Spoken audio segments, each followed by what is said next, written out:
Next on Maki 599 TV. Upgrading our mugs and tires. Installing hub-centric ring for safety. Car camping in woodland.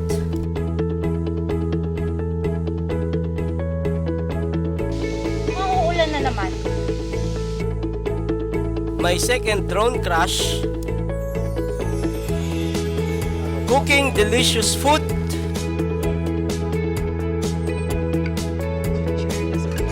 Waterproofing our tent.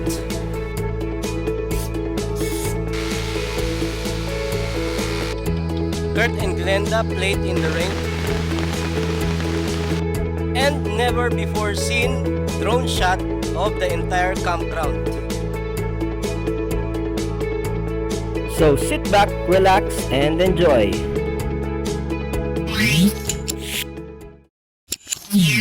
Darche extender. So dito meron ng mga leak sa sim. Dito. Ito yung pinakataas na corner. Tumulay siya dito. Kung maalala niyo itong video mga kaibigan, ito po yung camping namin sa may Uncle Mike's campsite, kung saan natuklasan namin na naglilik po yung aming tent. Kaya naman ginawa namin ng paraan at ito po yung aming ginawang remedy dito sa aming tent. Hey mga kaibigan, good evening. So nilalagyan ko po ng sim tape yung aming tent kasi wala pong sim tape tong part na to eh. So ngayon, pinadalan po kami ni Sir Erwin. Shout out kay Sir Erwin Bersosa ng Outdoors Club, Ortigas. So ngayon nilalagyan ko siya. Kailangan ko ng plancha para dumikit yung tape na yun. Tapos yung plancha, dapat hindi masyadong mainit. Yung temperature ko dito nasa parang medium, gitna ng medium tsaka high. Tapos kailangan yung gilid talagang didiinan nyo. Kailangan nyo ng konting pressure para dumikit. Kasi kung may konting bubbles yung tape, ibig sabihin hindi masyadong dikit yun. Ang lang siyang ganyan. Yan. Itong part na to dumikit na. Ayan mga kaibigan, ganun lang po kadali ang maglagay ng sim tape para sa ating mga tent. Isa pa pong problema na kailangan po namin resolbahan bago po kami mag-camping ay kailangan namin palitan ang gulong ng aming Montero. Kasabay na rin ng pag-upgrade ng mugs nito. Kung naghahanap po kayo ng mura pero quality at may magandang facility na shop, isa po ito sa marirecommend ko sa inyo. Ito ay ang Stage 1 Capitolio sa may Pasig. Ang content niyo, sir. Camping. Wala kami. Good morning! Good morning, Kurt. Good morning, Kurt! So, magka-camping na naman po ang tropang Maki 599 TV. Nandito na po kami sa SLEX. Sa amin pong paglalakbay dito sa may SLEX, meron po akong hindi magandang napansin sa aming manubela. Ito po ay nagbabibrate kapag kami ay nasa speed na 90 kilometers per hour o pataas pa. Isang dahilan po dito ay ang pagpalit namin ng aftermarket mugs. Para naman po maresolbahan yan, kailangan nyo maglagay ng hub-centric ring. Ngunit tamang-tama naman ang aming biyahe dito sa may south dahil may kikilala akong nagre-resolba ng ganitong mga problema. At ito ay ang J. Suarez Machine Shop sa may San Pablo, Laguna. Bakit po ba tayo kailangan magpakabit ng hub-centric ring kapag tayo ay nagpalit ng aftermarket mugs? Kasi kung wala kang hub-centric rings, may space dito. So lahat, kung wala kang hub rings, kung may space siya, kung halimbawa magkarga ka ng mabigat, let's say sabihin natin na 1,000 or 1.5 tons ang ikarga mo dito sa Montero, lahat ng stress, lahat ng bigat, nandito lang yan sa studs mo. So lahat ng bigat, nandyan lang nagtatransfer. Tama. So, Wala sa sentro, sa axle. since may gap ka, so may possibility na premature malfunction ng isang stud. Pag naputol yan, dire-diretso na yan, domino effect yan. Oo.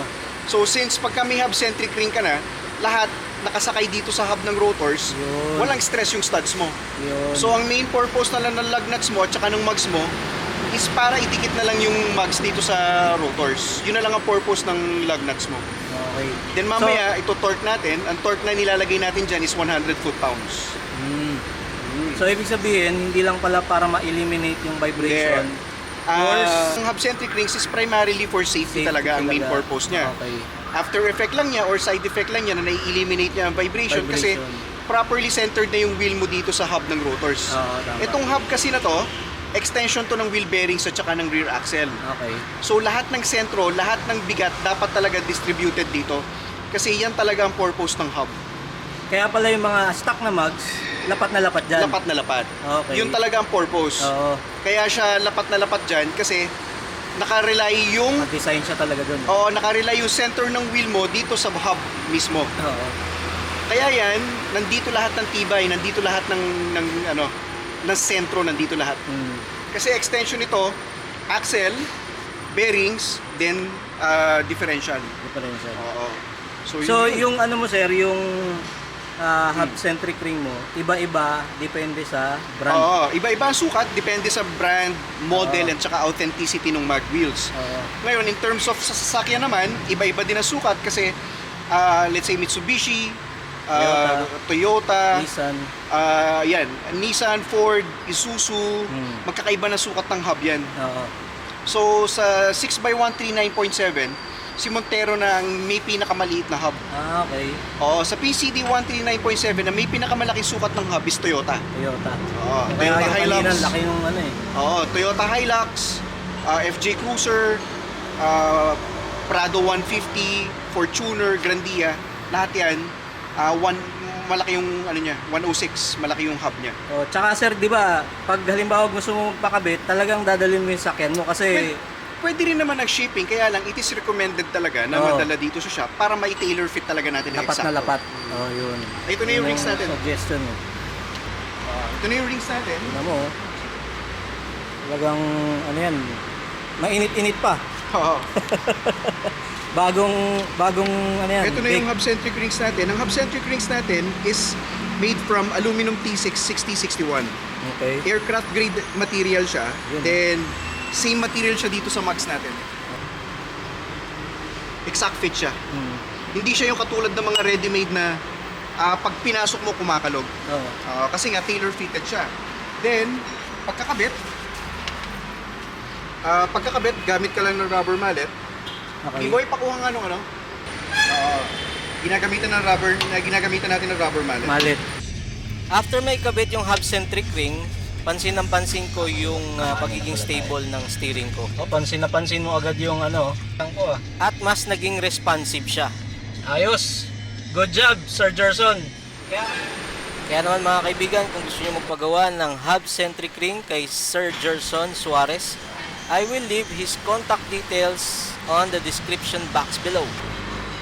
Saktong-sakto ang aming pagpunta dito sa shop ni Sir Gerson kasi ilang kilometro lang andito na ang campsite na pupuntahan namin. Ayaw sa boses mo.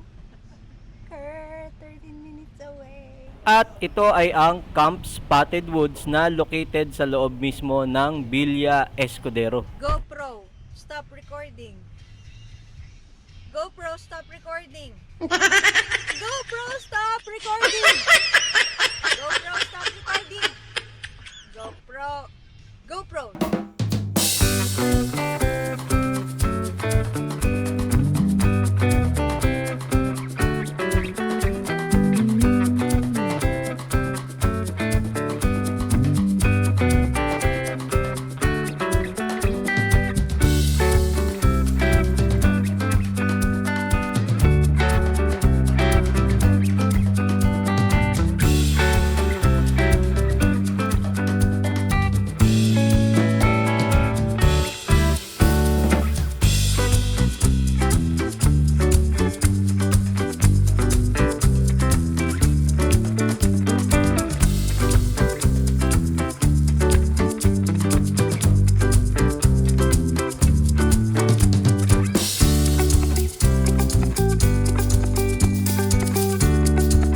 Camp Spotted Woods. At sa aming pagdating, agad naman kaming sinalubong ng caretaker ng Camp Spotted Woods na si Ma'am Carmela. Siya po ay related din sa mga escudero. Talaga na. Ah, si Sir Ron kilala. Camping body. O, bulin ko na lang pag. You just let go of the leash. Oh. Kurt. Hala. Hala. Okay. Ako baka may Inilibot din po kami ni Ma'am Carmela sa iba't ibang campgrounds ng kanyang campsite. Unang napansin ko po dito sa may Camp Spotted Woods, napakalaki po ng kanilang campsite. moment na. Sa kabuuan po, meron po silang 20 na campgrounds na pwede mong pagpili-pilian. Ugali naman namin. Di po namin pinababaya ang ano eh. Ngunit ito po ay posible pang madagdagan sapagkat nung kami ay nandito, naabutan pa po namin sila kuya na nakiklear out pa ng mga iba pang pwedeng maging campgrounds. 11. Yun. Ano pala, may numbering. Ayun na yung ano. Ano mo ba yan? Lake or pond? It's a river.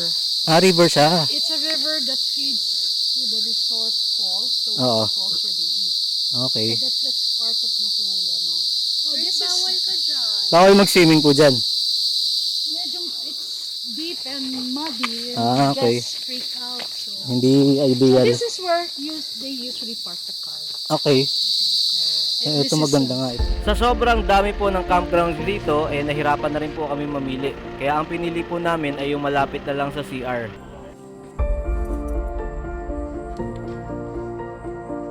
Kasunod naman ito ang aking pangalawang drone crash na mabuti na lang ay mababa lang din. Ayun.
Ngayon naman po, hayaan nyo po akong ilibot ko kayo sa kabilang side ng campsite na ito.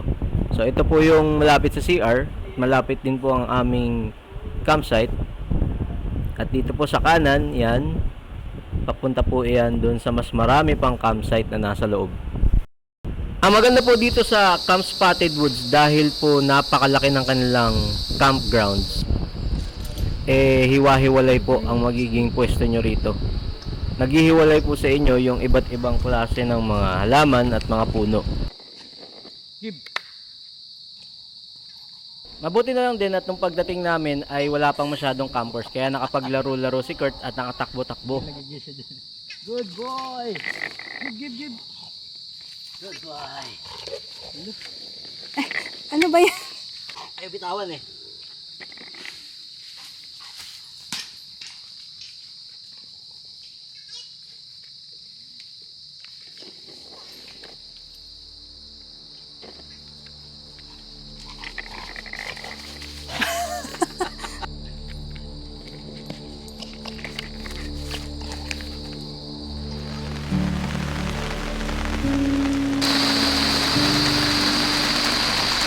Ay siya, para matesting yung ano, simple. Muulan na. Walang tulo. Ang galing maglagay ng SIM tape. Kabila, Tape ni ano. kabila yung Dito sa kabila. Wala. Ilagay natin yung Ulan na. Start mo ulan. Go to mami, go to mami.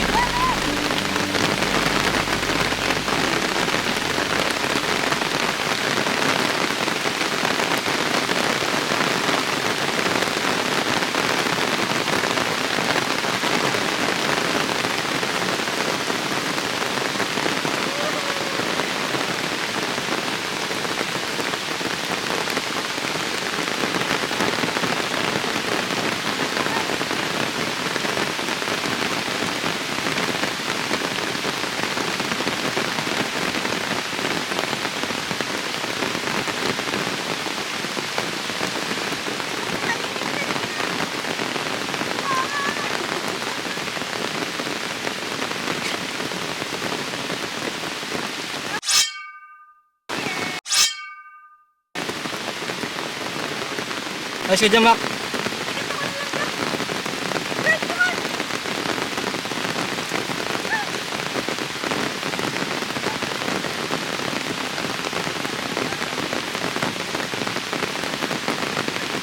Mac, baka matapilo ka ha, daan-daan. Malayo ang ospital dito.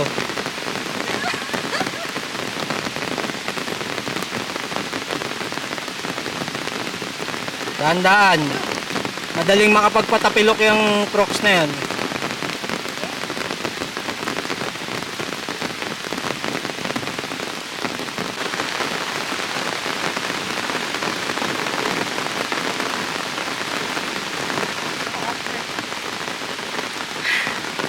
Sarap!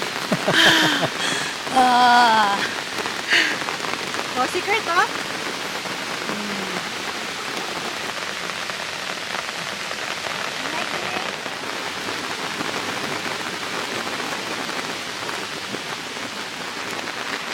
Ito po ang feedback dito sa aming ginawang SIM tape application. Yan, no? Although hindi pa ganun kalakas yung ulan kanina, pero so far wala siyang tulo. Right! Success! Ayun dito sa taas. Meron din ako ni-repair dito sa taas eh. Uy, tuyo din siya oh. Right, thank you. Thank you Sir Erwin Versosa ng Outdoors Club. Ganda. Pero bukas, para ma-testing talaga ng matindi, nagdala ako ng pressure washer. Portable. Ipi-pressure washer ko to bukas. Ayan, wala oh. Maganda yung pagkakaplansya ko. Ayos. Very good. Ganda yung binigay na tape.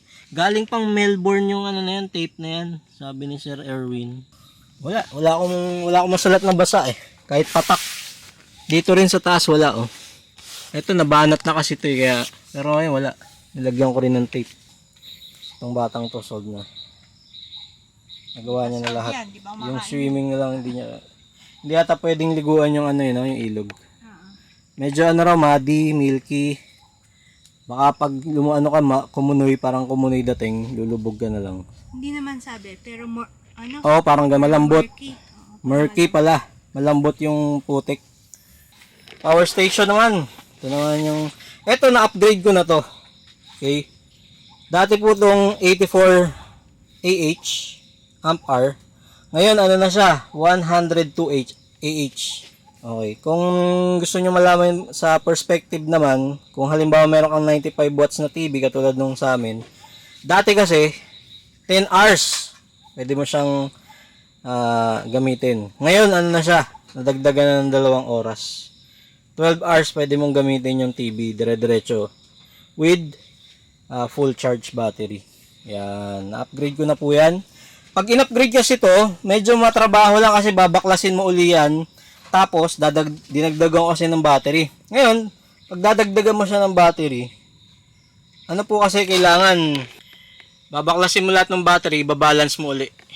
Kasi para maging pare-parehas yung voltage niyan. Kasi pag meron dyan isa or dalawa na hindi parehas ang voltage, ano mangyayari? Parang ano po yan eh, parang sa baso ng tubig. Halimbawa, yung tatlo, puno na. Tapos yung isa, medyo hindi pa puno. So, ang gagawin ngayon, syempre kung sa tubig siya, yung tatlo napupuno na, umaapaw na yung tubig. Pero yung isa, kailangan pang punuin. Hindi katulad pag pare-parehas lahat ng level ng tubig. Sabay-sabay silang mapupuno, di ba? Ngayon, dito po sa battery, ganoon din siya, ang konsepto niya. So, kailangan, yung nakikita nyo ngayon, mga kaibigan, ano yan, drying area.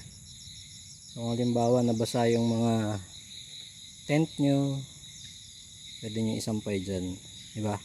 Meron din yan nakakalat sa bawat campsite. Dun sa aming campsite, meron din ganyan. Ay, silipin natin yung kanilang ano rito, CR, saka shower room, pang babae. Silipin natin. Ano?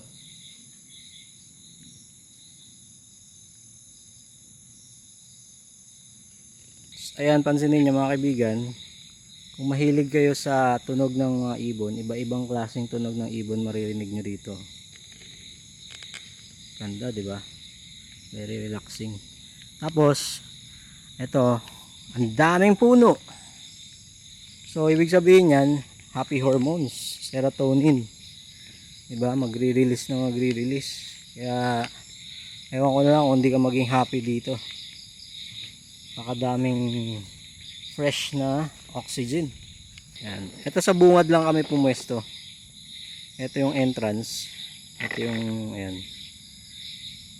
Tapos, pagpasok mo, yan, nakagad kami. Tapos, pwede ka pang pumasok doon. Yan, papuntang pa ganoon. Tapos, meron doon, ayan, yung pasukan na yun. Ano nakakain mo? Dinuguan. Wow, niluto mo pa ngayon yan, dinuguan. Siyempre, Nakakabilib ka naman. siyempre. Painit-init lang. Anong tatak? Goldilocks.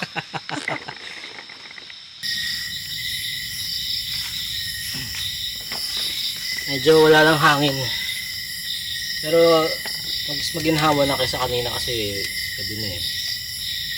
At saka kakaulan lang. Buti huminto na yung ulan. Pero sana tuloy-tuloy na para mas malamig. Ang lamig na kaya. Compared kanina, napakalinsahan. Ano sa akin kanina? Ano, kung naririnig niyo yung background music namin, papaligsahan sila. Come. Here's Sir Ron. Oh, nakawala na rin si Pia. Pia, come on. Come on, come on. Here. Yeah.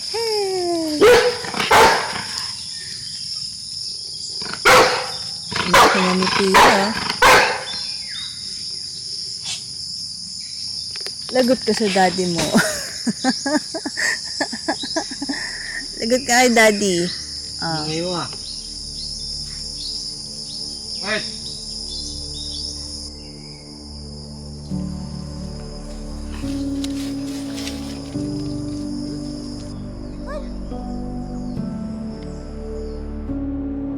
So far, isa ito sa pinakamagandang campsite na napuntahan namin. Maraming puno, hiwa-hiwalay ang campgrounds, hindi congested, at talagang pinag-isipang mabuti ang mga pwesto ng bawat campgrounds nila. Kaya naman hindi ako nagtataka na marami rin talaga nagpupunta rito. Pagdating naman sa distansya, hindi naman siya ganun kalayo. Abutin ka lang siguro ng mga 3 to 4 hours mula sa Metro Manila. Dito lang po, hayaan yung ipakita ko sa inyo yung kabilang side ng campsite. Ito po ay pagkalagpas ng CR na yan. Kung makikita nyo po, maluwag pa po dyan at marami po pong pwedeng makapwesto. Marami rin pong puno, pati na rin po yung mga damo. Halos lahat merong damo. Sa kabila po ng sasakyan na yan, sa likod po niyan meron pa rin pong campground. Pagdating po niyan sa dulo, kung makikita nyo sila kuya, meron pa pong kini-clear out na area dyan para maging isang campground pa ulit.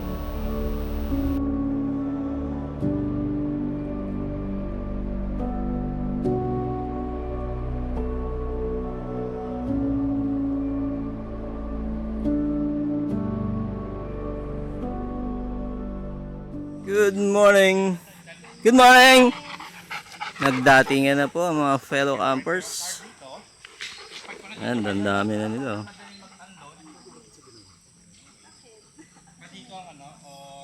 Tapos meron pa dun sa loob.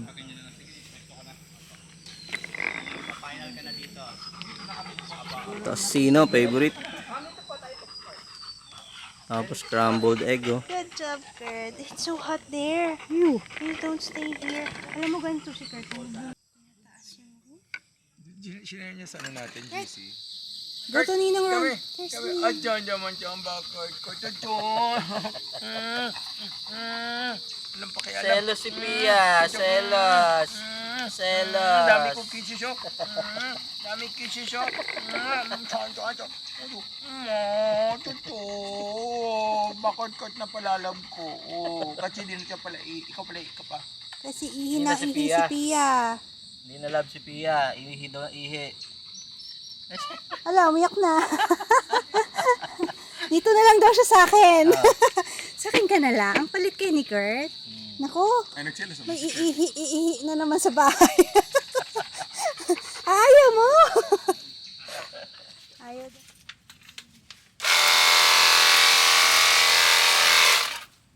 Itim na yung white side wall niya. White letters pala. Etong gulong kasi bago. Kailangan matanggal nyo na yun. Ay, mga kulay blue nyo.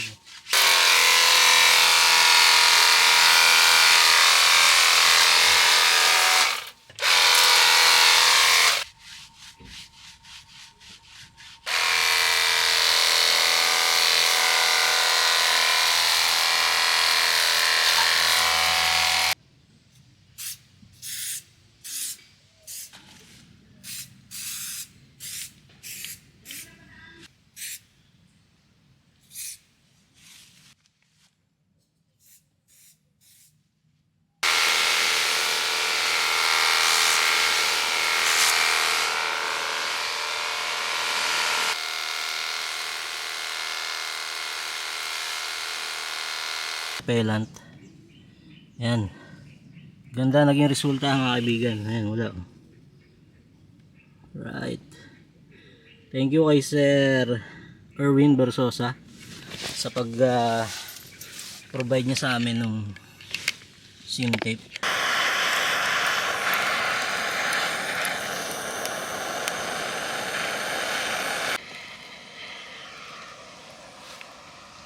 Camp number 3. Siguro kami number 4 ang napwestuhan namin. Tapos doon ang 1 and 2.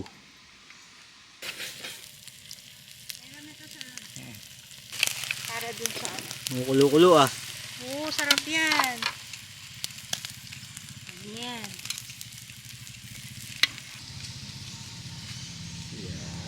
Mukhang uulan na naman. Mainit. No.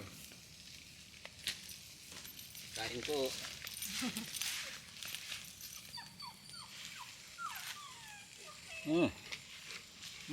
Up. Saan natin ilagay? Katas ng ano. Takot naman. Yeah. Lunch time. Bangus. Saka kambano.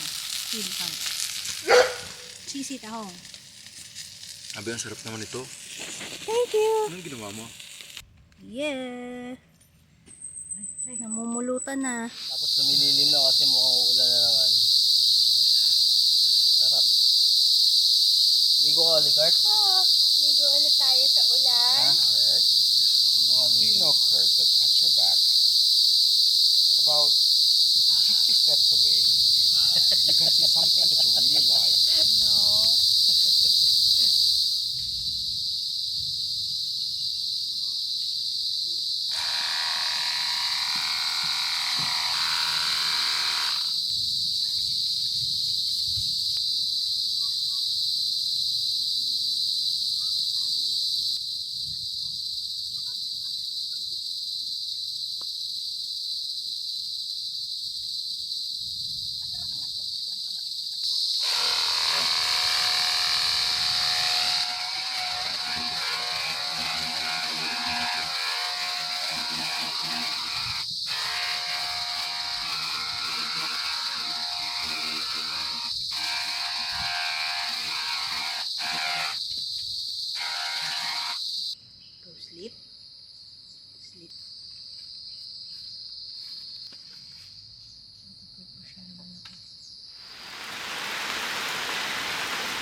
Laki nito mga shrimp na to ah.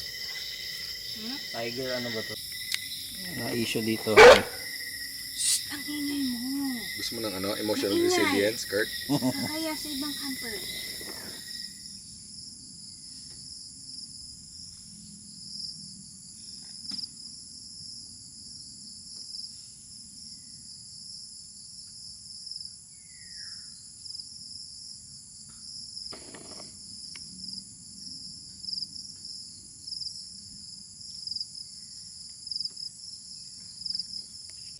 Breakfast na po kami. Order na lang kami sa... Saan tayo order? Dun sa restaurant nila. Ng Billy Escudero. Ano yan, Mac? Corn beef. Corn beef. May kasamang daing. Sir Ron.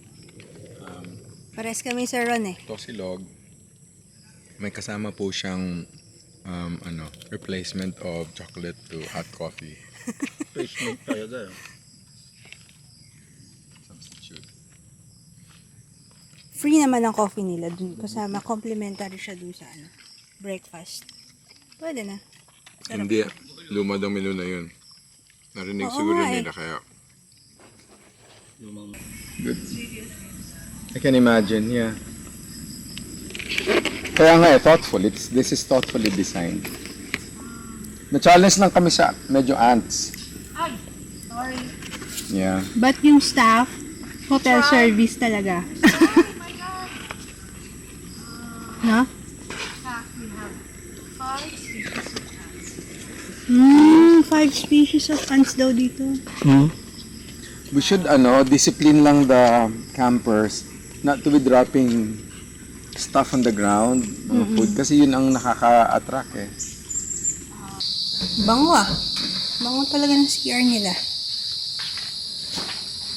May mga charging stations sila dito. Pwede kami mag-charge ng power banks. And since niligpit na namin yung solar panel namin, tsaka yung power station, ayan. Dito na muna namin sinaksak tong ref namin. May mga frozen food pa kasi kami. See?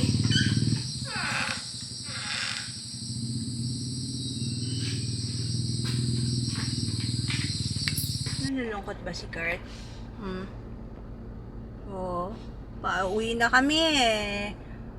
Kanina, seryoso si Kurt, di ako pinapansin.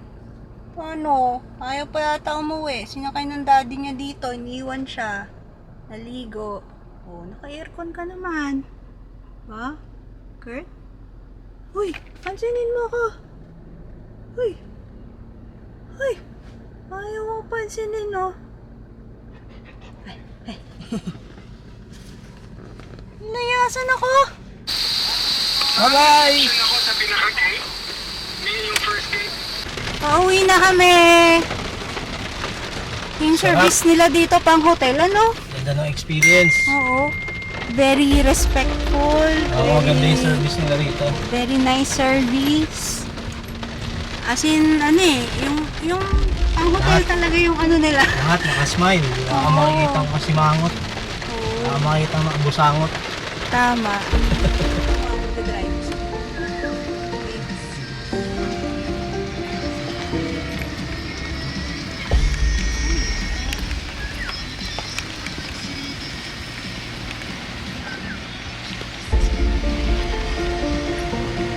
Tora-tora ba ito? Jet.